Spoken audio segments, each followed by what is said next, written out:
سأستهتك ما كان هذا بينه أردت شيء عن صبيانك والمجال وحورين الشباب يعني درك وحورين أنه هرني إذا مو كرتي يطيله هدول له إله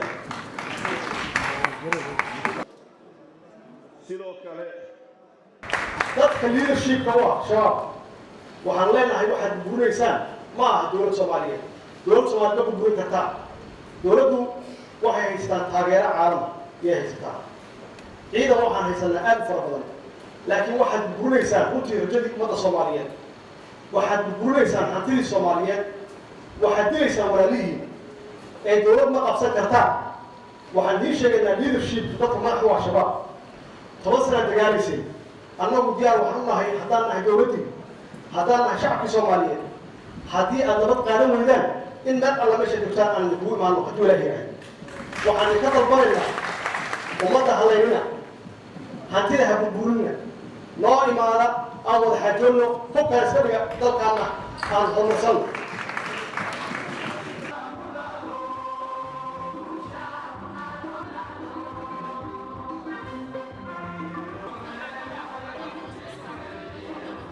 maantana ay nahay shacabaan lamida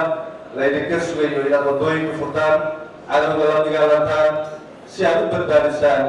nafta dadka jilicsan ee Soomaaliyeed dumar iyo carruur iyo waayeelba leh ciidanka qalabka sida waxaan kaloo xusuusinaynaa in mar kastaba siday ahaan jirtayna ay u soo taagnaadaan la dagaalanka cadowga dalkan oo maanta ugu daran tahay cadowga gudaha ku jira وديانتنا بعقوها يومنا تراس الناس كاشنا إيشان سوتقال يوم نقولين إن كانوا هرمانو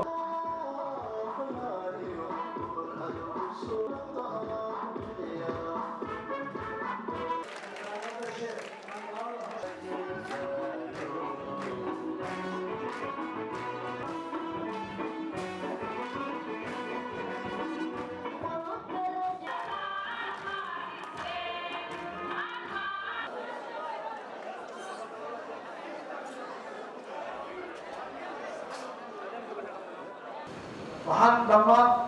ciidanka xoogga dalka Soomaaliyeed ka rajaynayaa ilaahay amarkiis in aan guntiga dhiisha ka dhigano inaan dadaalno in cadowga maanta cadowga noogu daran cadowga gudaha inaan iska dhicin oo maantadii carruurta leenahay